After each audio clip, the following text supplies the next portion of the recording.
Hi everyone, welcome back to my channel. இன்றைக்கி வீடியோவில் daily லைஃப்க்கு தேவைப்படக்கூடிய நிறைய கிச்சன் டிப்ஸ் அண்ட் ட்ரிக்ஸ் இந்த வீடியோவில் ஷேர் பண்ணியிருக்கேன். கரண்டி வச்சு ஈஸியாக பூ கட்டுறதுக்கு சூப்பரான ஒரு ட்ரிக் இந்த வீடியோவில் ஷேர் பண்ணியிருக்கேன்.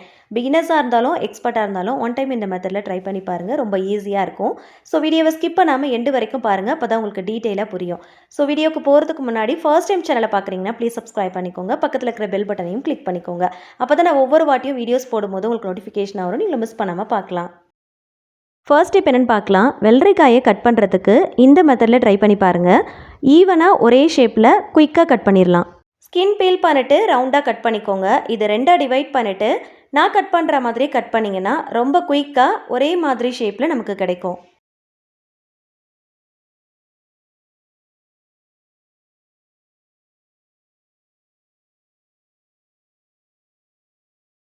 இந்த டைப்பில் இருக்கிற வெஜிடபிள்ஸை பல்கான குவான்டிட்டியில் கட் பண்ணும் போது இந்த மெத்தட் ட்ரை பண்ணி பாருங்கள், ரொம்ப ஈஸியாக இருக்கும். நெக்ஸ்ட் டிப் என்னென்னு பார்க்கலாம். எப்பயுமே தயிர் பச்சடி பண்ணுறீங்க அப்படின்னா இந்த மெத்தடில் ட்ரை பண்ணி பாருங்கள். சீக்கிரமாக தண்ணி விட்டு புளிச்சு போகாமல் இருக்கும். ஃபஸ்ட்டு ஒரு பவுலில் தேவையான அளவுக்கு தயிர் எடுத்துக்கோங்க. இதை நல்லா மிக்ஸ் பண்ணிக்கோங்க. மிக்ஸ் பண்ணிவிட்டு நம்ம எப்பயுமே சேர்க்குற மாதிரி பச்சை மிளகாய், கொத்தமல்லி இதெல்லாமே சேர்த்துக்கலாம். கட் பண்ண வெள்ளரிக்காய் இது கூட சேர்த்துக்கலாம். வெங்காய பச்சடி செய்கிறதா இருந்தாலும் இதே மெத்தடில் ட்ரை பண்ணி பாருங்கள். இதில் சால்ட்டெல்லாம் எதுவுமே சேர்க்காதீங்க. வெள்ளரிக்காயை சேர்த்துட்டு அப்படியே லிட் போட்டு க்ளோஸ் பண்ணிடலாம். லிட் போட்டு க்ளோஸ் பண்ணிவிட்டு ஒரு 20 நிமிஷத்துக்கு அப்படியே விட்டுடலாம்.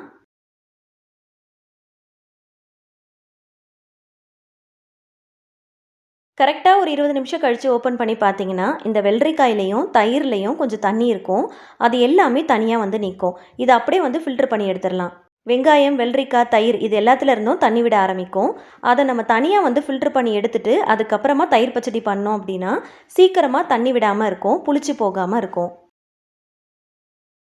தயிர் பச்சடி செய்யும் போது நம்ம உடனே மிக்ஸ் பண்ணி செஞ்சிட்டோம் அப்படின்னா தண்ணி விட்டால் மாதிரி ஆகிடுது, சீக்கிரமாக புளிச்சு போன மாதிரி ஆகிடுது இல்லையா? ஸோ அதுக்கு இந்த மாதிரி மெத்தடில் நீங்கள் ட்ரை பண்ணி பாருங்கள். தயிர் பச்சடி நல்லா திக்காக இருக்கும், சீக்கிரமாக தண்ணி விட்டு புளிச்சு போகாது. ஃபைனலாக நமக்கு தேவையான அளவுக்கு சால்ட் ஆட் பண்ணிக்கலாம். எல்லாத்தையும் ஃபஸ்ட் டைம் மிக்ஸ் பண்ணி வச்சுட்டீங்க அப்படின்னா கொஞ்சம் நேரம் கழித்து நீங்கள் ஃபில்டர் பண்ணி பார்க்கும்போது அதில் நிறைய தண்ணி இருக்கிற மாதிரி இருக்கும். ஆனால் இந்த மாதிரி பண்ணும்போது தண்ணி இல்லாமல் நல்லா திக்காக இருக்கும். ட்ரை பண்ணி பாருங்கள். நெக்ஸ்ட் டிப் என்னென்னு பார்க்கலாம். பாகற்காயில் நம்ம வாங்கிட்டு வந்து வைக்கிறோம் அப்படின்னா சீக்கிரமாக பழுத்து போன மாதிரி ஆகிடும். அதுக்கு உள்ளே இருக்கிற சீட்ஸ் தான் ரீசன். ஸோ அதனால் இந்த மாதிரி கட் பண்ணிக்கோங்க. சென்டராக கட் பண்ணிவிட்டு உள்ளே இருக்கிற சீட்ஸ் எல்லாமே நம்ம ரிமூவ் பண்ணி எடுத்துடலாம். சீட்ஸோடு அப்படியே சேர்த்து வைக்கும் போது சீக்கிரமாக பழுத்து போயிடும், அதனால் காயும் கெட்டு போயிடும். அதனால் கட் பண்ணிவிட்டு உள்ளே இருக்கிற சீட்ஸை மட்டும் நம்ம தனியாக ரிமூவ் பண்ணி எடுத்துடலாம். ரிமூவ் பண்ணுறதுக்கு இந்த மாதிரி ஒரு ஸ்பூன் யூஸ் பண்ணிக்கோங்க, ரொம்ப ஈஸியாக இருக்கும். பாகற்காய் வெளியில் பார்க்குறதுக்கு நல்லா இருந்த மாதிரி இருந்துச்சு, உள்ளே கொஞ்சமாக பார்த்தீங்கன்னா லைட்டாக கெட்டு போன மாதிரி இருக்குது. ஸோ அதை மட்டும் கட் பண்ணி ரிமூவ் பண்ணிவிட்டு நம்ம ஸ்டோர் பண்ணி வச்சுக்கலாம். சம்டைம்ஸ் வந்து நீங்கள் நெக்ஸ்ட் டேவே சமைக்க போகிறீங்க அப்படின்னா இந்த மாதிரி பொடியாக கட் பண்ணிவிட்டு ஒரு சில்வர் டிஃபன் பாக்ஸில் போட்டு டைட்டாக க்ளோஸ் பண்ணி வச்சுக்கோங்க. நெக்ஸ்ட் டே மார்னிங் எடுத்து சமைக்கிறதுக்கு ரொம்ப ஈஸியாக இருக்கும். நெக்ஸ்ட் டே என்னென்னு பார்க்கலாம். புதுசாக எக் ட்ரேலாம் வாங்குறீங்க அப்படின்னா மறக்காமல் இந்த ஒரு சின்ன விஷயத்தை ஃபாலோ பண்ணிக்கோங்க. ஆல்ரெடி வாங்கின எக் ட்ரேயில் கொஞ்சம் எக்கெல்லாம் மிச்சம் இருக்கும். ரெண்டுத்தையும் ஒரே இடத்துல வச்சோம் அப்படின்னா இடத்த அடைக்கிற மாதிரி இருக்கும். ஃபஸ்ட்டு பழசை யூஸ் பண்ணிவிட்டு அதுக்கப்புறம் தான் நம்ம புதுசுக்கு வருவோம் இல்லையா? ஸோ அதனால் பழைய எக் ட்ரேயில் இருக்கிற எல்லா எக்கையும் எடுத்து புது எக் ட்ரேக்கு மேலேயே இந்த மாதிரி சின்ன சின்னதாக ஹோல்ஸ் மாதிரி கொடுத்துருப்பாங்க. அதில் நம்ம அடுக்கி வச்சிட்டோம் அப்படின்னா இடத்த அடைக்காமல் இருக்கும். ஃபஸ்ட்டு மேலே இருக்கிற பழசை யூஸ் பண்ணிவிட்டு அதுக்கப்புறமா கீழே இருக்கிற புதுசுக்கு நம்ம போகலாம். வேஸ்ட் பண்ணாமல் நம்ம யூஸ் பண்ணிக்கலாம். பழசு கொஞ்சம் இருக்கும் போதே புதுசு வாங்கினோம் அப்படின்னா ரெண்டுத்தையும் ஒரே இடத்துல வைக்கும் போது இடத்த அடைக்கிற மாதிரி இருக்கும். அதுக்கு இந்த மாதிரி ஃபாலோ பண்ணிக்கோங்க. நெக்ஸ்ட் டிப் என்னென்னு பார்க்கலாம். டெய்லியுமே நம்ம சமையலுக்கு வெங்காயம், பூண்டு இது ரெண்டுத்தையுமே நம்ம கண்டிப்பாக யூஸ் பண்ணுவோம். அதை யூஸ் பண்ணும்போது டேரெக்டாக கவுண்டர் டாப்லேயே தோல் உரிச்சு போடுறோம் அப்படின்னா க்ளீன் பண்ணுற வேலை நமக்கு அதிகமாக இருக்கும். ஸோ ஒரு வேலை செய்ய போனால் 2 வேலை செய்கிற மாதிரி இருக்கும். அதுக்கு இந்த மாதிரி ஒரு பாத்திரத்தில் தோலை உரித்து போட்டுக்கோங்க. இது மொத்தமாக ஒரே பாத்திரத்தில் போடுறதுனால க்ளீன் பண்ணுறதுக்கு நமக்கு வசதியாக இருக்கும்.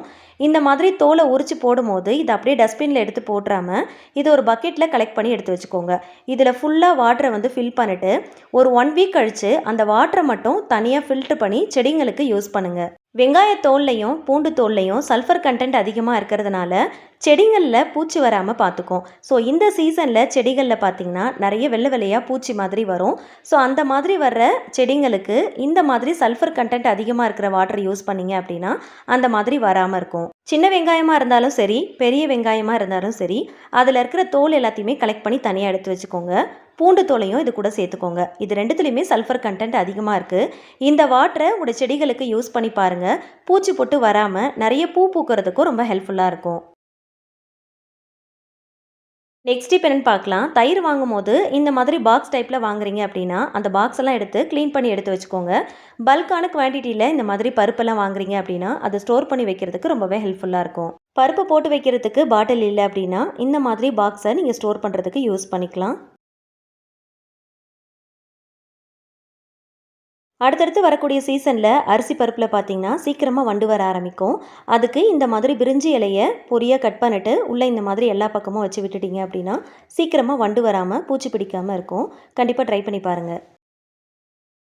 ஒரே மாதிரி இருக்கிற பாக்ஸில் ஸ்டோர் பண்ணி வைக்கிறீங்க அப்படின்னா ஐடென்டிஃபை பண்ணுறதுக்காக மார்க்கர் வச்சு மார்க் பண்ணி வச்சுக்கோங்க. அப்போ தான் உங்களுக்கு யூஸ்ஃபுல்லாக இருக்கும், டக்குன்னு எடுக்க முடியும். பிரிஞ்சி இலை இல்லை அப்படின்னா இதுக்கு பதிலாக கிராம்பு கூட யூஸ் பண்ணிக்கலாம். அதுலேருந்து வாசனை வரும். ஒரு சில பேருக்கு அது பிடிக்காது. அந்த மாதிரி பிடிக்கல அப்படின்னா ஒரு டிஷ்யூ பேப்பரில் வச்சு நல்லா ஃபோல்டு பண்ணிவிட்டு இன்சர்ட் பண்ணிக்கோங்க. வாசனை வராமல் இருக்கும்.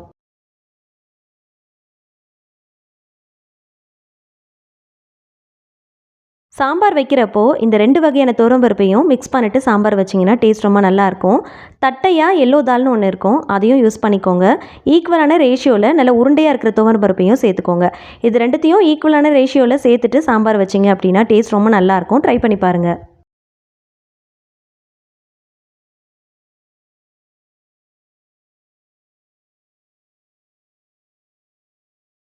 நெக்ஸ்ட் இப்போ என்னென்னு பார்க்கலாம். பூ கட்டுறதுக்கு சூப்பரான ஒரு ட்ரிக் இந்த வீடியோவில் ஷேர் பண்ணியிருக்கேன். அது என்னன்றதை பார்க்கலாம். இந்த மாதிரி ஆயில் கரண்டி கண்டிப்பாக எல்லார் வீட்லேயுமே இருக்கும். இதில் நிறைய ஹோல்ஸ் கொடுத்துருப்பாங்க. கைப்பிடி வர்றதுக்கு ஸ்ட்ரைட்டாக இருக்கிற அந்த ஹோல்ஸில் செகண்ட் ஹோல்ஸில் நம்ம பூ கட்டுற நூலை உள்ளே இன்சர்ட் பண்ணிக்கலாம். Front side or back side எந்த சைடில் வேணுனாலும் நீங்கள் இந்த மாதிரி இன்சர்ட் பண்ணிக்கலாம். நான் பண்ணுற மாதிரியே பண்ணிக்கோங்க. கீழே பார்த்தீங்கன்னா கைப்பிடிக்கு கீழே இந்த மாதிரி ஒரு ஹோல்ஸ் இருக்கும். அது வழியாக மீதி இருக்கிற நூலை விட்டுட்டு மறுபடியும் நம்ம நூல் கோத்தோம் இல்லையா, அதே இடத்துல மறுபடியும் நூலை விட்டு எடுங்க. 2 பட்டையாக நம்ம நூலை கோக்கணும். நூலை இன்சர்ட் பண்ணிவிட்டு வெளியில் எடுத்துகிட்டு வரும்போது நல்லா டைட்டாக எடுத்துகிட்டு வாங்க. நல்லா இறுக்கமாக எடுத்துகிட்டு வரணும். இந்த மாதிரி எடுத்துகிட்டு வரும்போது ஒரு சைடு பார்த்திங்கன்னா 2 பட்டையாக இருக்கும், இன்னொரு சைடு பார்த்திங்கன்னா ஒரு பட்டை தான் இருக்கும். ஏன்னா பேக் சைடில் அப்படியே எடுத்துகிட்டு வந்துட்டு நாட் மாதிரி நம்ம போட போகிறோம். லூஸ் விடாமல் நல்லா டைட்டாக நல்லா இறுக்கமாக எடுத்துகிட்டு வந்துட்டு நான் போடுற மாதிரி நாட் போடுங்க. வீடியோவை நீங்கள் ஸ்கிப் பண்ணி பார்த்தாலோ இல்லைனா ஃபாஸ்ட் மோடில் ரன் பண்ணாலோ உங்களுக்கு அண்டர்ஸ்டாண்ட் ஆகாது. ஸோ அதனால் ஸ்கிப் பண்ணாமல் ஃபாஸ்ட் மோடில் ரன் பண்ணாமல் அப்படியே பாருங்கள். அப்போ தான் உங்களுக்கு கட்டும் போது ஈஸியாக இருக்கும். நாட் போடும்போது நல்லா டைட்டாக 2 இல்லைனா 3 கூட போடுங்க.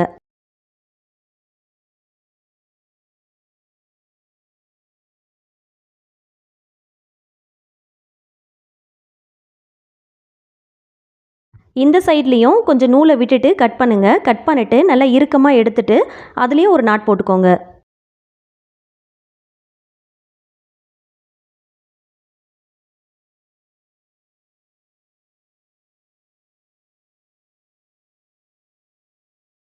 இந்த சைடு நாட் போடும் போதும் நல்லா டைட்டாக 2லேருந்து 3 கூட போடுங்க. அப்போ தான் வந்து கட்டும் போது கழண்டு வராமல் இருக்கும்.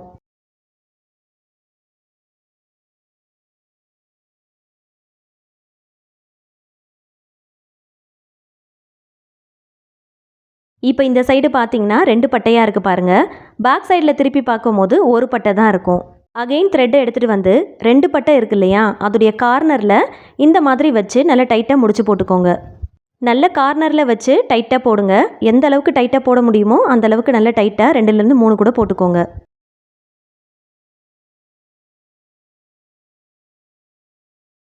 இப்போ நூலை எப்படி கட் பண்ணணும் அப்படின்னா, கரண்டிக்கு 2 மடங்கு நூலை கட் பண்ணணும். கொஞ்சம் எக்ஸ்ட்ராவாக விட்டு கட் பண்ணுங்கள். இந்த மாதிரி கரண்டியில் நான் கட் பண்ணுற மாதிரி 2 வாட்டி அளந்து எடுத்துகிட்டு எக்ஸ்ட்ராவாக நூல் விட்டு கட் பண்ணிக்கோங்க.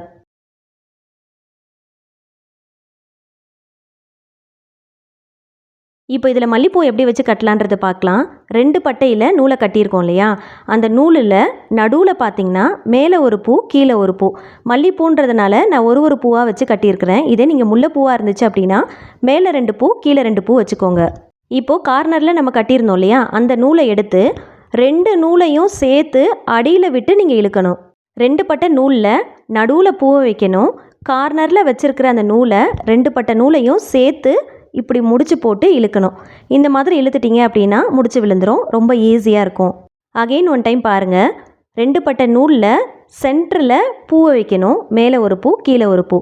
கார்னரில் கட்டியிருக்கிற நூலை 2 பட்டை நூலையும் ஒன்றா சேர்த்து அடியில் விட்டு எடுத்து முடிச்சு போட்டிங்க அப்படின்னா ரொம்ப ஈஸியாக போட்டுடலாம். க்ளோஸ்அப்பில் நான் உங்களுக்கு காட்டியிருக்கேன் பாருங்கள். ஸ்டார்டிங்கில் புதுசாக கட்டும் போது ஒரு மாதிரி இருக்கும். ஆனால் கட்டிட்டீங்க அப்படின்னா ரொம்ப ஈஸியான மெத்தட் இது தான். அடிக்கடி நீங்கள் இந்த மாதிரி மெத்தடில் தான் கட்டுவீங்க. ரொம்ப ஈஸியாக இருக்கும். பிகினர்ஸ்க்கு ரொம்ப ரொம்ப ஈஸியாக இருக்கும். பூ கட்டவே தெரியல அப்படிங்கிறவங்க கூட இந்த மாதிரி மெத்தடில் ஈஸியாக கட்டிடலாம். நல்ல நெருக்கமாக அடர்த்தியாக கட்டலாம். அதே மாதிரி இந்த மாதிரி கட்டும் போது குட்டி குட்டி பூவாக இருக்குது, காம்பு குட்டியாக இருக்குது அப்படின்னா கூட ரொம்ப ஈஸியாக கட்டிடலாம். ஃபர்ஸ்ட் டைம் கட்டும் போது ஒரு 2லேருந்து 3 பூ தான் உங்களுக்கு கொஞ்சம் சிரமமாக இருக்கிற மாதிரி இருக்கும். பட் நீங்கள் கட்ட பழகிட்டீங்க அப்படின்னா அடுத்தடுத்து கட்டும் போது எண்டுக்கு நீங்கள் வரும்போது ரொம்ப ஃபாஸ்ட்டாக கட்ட ஆரம்பிச்சிருவீங்க. சம்டைம் பூ வாங்கும் போது ரொம்ப குட்டி குட்டி காம்பாக இருக்கும். கட்டுறதே ரொம்ப சிரமமாக இருக்கிற மாதிரி இருக்கும். அதுக்கு இந்த மாதிரி கரண்டி யூஸ் பண்ணி கட்டும் போது நமக்கு பேலன்ஸ் பண்ணுறது ரொம்ப ஈஸியாக இருக்கும். கரண்டு வராமல் இருக்கும். ரொம்ப ஈஸியாக நல்ல நெருக்கமாக கட்டிடலாம். கண்டினியூஸாக பார்த்துக்கிட்டே வாங்க. எண்டில் எப்படி முடிச்சு போடலாம் அப்படிங்கிறத காட்டுறேன்.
கார்னரில் கட்டி எடுத்துகிட்டு வர அந்த நூலுடைய எண்டு வர வரைக்குமே தாராளமாக கட்டலாம்.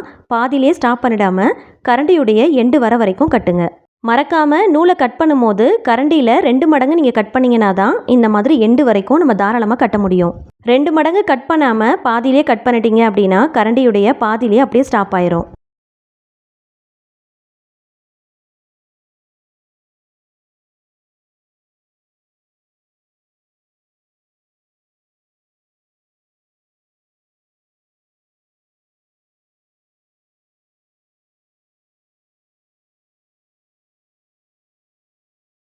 கரண்டியுடைய எண்டு வரைக்கும் பூவை கட்டி கொண்டு வந்துடுங்க. ஃபைனலாக முடிச்சு போடும்போது எப்பயுமே போடுற மாதிரி இந்த மாதிரி போட்டுருங்க.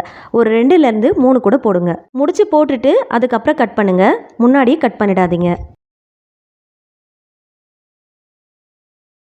எவ்வளோ நெருக்கமாக அடர்த்தியாக இருக்குது பாருங்கள். இந்த மாதிரி மெத்தடில் ட்ரை பண்ணி பாருங்கள். ரொம்ப ஈஸியாக இருக்கும். இப்போ இன்னொரு கார்னர்லேயும் கட் பண்ணிடலாம்.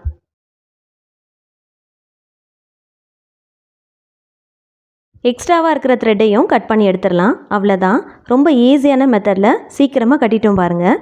இந்த மாதிரி கட்டினீங்க அப்படின்னா குட்டி குட்டி பூவாக இருக்குது, காம்பு ரொம்ப குட்டியாக இருக்குது அப்படின்னா கூட ஈஸியாக நெருக்கமாக கட்டிடலாம். ஜடெல்லாம் தைக்கிறதுக்கு இந்த மாதிரி மெத்தடில் கட்டினீங்க அப்படின்னா பின்னலில் வச்சு அப்படியே சென்டரில் பின் பண்ணுறதுக்கு ரொம்ப ஈஸியாக இருக்கும். நல்ல நெருக்கமாக அடர்த்தியாக இருக்கும். பார்க்குறதுக்கும் அழகாக இருக்கும். பார்த்தீங்களா எவ்வளோ நெருக்கமாக அழகாக இருக்குன்னு. பேக் சைடில் இந்த மாதிரி தான் இருக்கும்.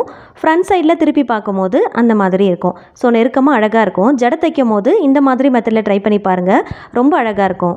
ஜடை தைக்கும் போது பின்னலில் ஸ்ட்ரைட்டாக வச்சு பின் பண்ணுறதுக்கு இந்த மாதிரி நீங்கள் கட்டினீங்க அப்படின்னா அழகாக இருக்கும். இதை நீங்கள் சாதாரணமாகவும் 2 பட்டையாக மடித்து வைக்கலாம். நம்ம எப்பயுமே வைக்கிற மாதிரி. ஸோ இதை வந்து நீங்கள் யூ ஷேப்லேயும் நீங்கள் மடித்து வைக்கலாம். ரவுண்டு ஷேப்பில் கொண்ட மாதிரி போடுறீங்க அப்படின்னா அதுலேயும் நல்ல ரவுண்டு ஷேப்பில் மடித்து வைக்கலாம்.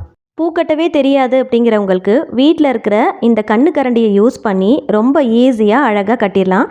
பிகினர்ஸாக இருக்கீங்க அப்படின்னா கண்டிப்பாக இந்த மாதிரி ட்ரை பண்ணி பாருங்கள். ரொம்ப ரொம்ப ஈஸியான ஒரு மெத்தட். வளையல் வச்சு ஈஸியாக எப்படி பூ கட்டலாம் அப்படிங்கிறத ஆல்ரெடி ஒரு வீடியோ ஷேர் பண்ணியிருக்கேன். நம்ம சேனலில் இருக்குது, செக் பண்ணி பாருங்கள். இது வரைக்கும் நீங்கள் பார்க்கல அப்படின்னா எண்டு கார்டில் நான் அட்டாச் பண்ணுறேன். கிளிக் பண்ணி செக் பண்ணி பார்த்துக்கோங்க. கொண்டெல்லாம் போடுறீங்க அப்படின்னா இந்த மாதிரி ரவுண்டு ஷேப்பில் வச்சு நீங்கள் அழகாக பின் பண்ணிக்கலாம். பார்க்குறதுக்கு ரொம்ப அழகாக இருக்கும். கண்டிப்பாக இந்த வீடியோ பிகினர்ஸ்க்கு ரொம்பவே யூஸ்ஃபுல்லாக இருக்கும்னு நினைக்கிறேன். ஒவ்வொரு டிப்ஸையும் மறக்காமல் ட்ரை பண்ணி பாருங்கள். உங்களுக்கு எந்த டிப்ஸ் ரொம்பவே பிடிச்சிருந்துச்சுன்னு மறக்காமல் கமெண்ட்டில் ஷேர் பண்ணுங்கள். வீடியோ பிடிச்சா மறக்காமல் லைக் பண்ணுங்கள். ஃப்ரெண்ட்ஸ் அண்ட் ஃபேமிலிஸ் கூட ஷேர் பண்ணிக்கோங்க. ட்ரை பண்ணி பார்த்துட்டு ஃபீட்பேக் ஷேர் பண்ணுங்கள். இந்த மாதிரி இந்த யூஸ்ஃபுல்லான கண்டென்ட் தெரிஞ்சுக்க என்னோட சேனலை மறக்காமல் சப்ஸ்கிரைப் பண்ணிட்டு சப்போர்ட் பண்ணுங்கள். Thank you so much. கீப் வாட்சிங்.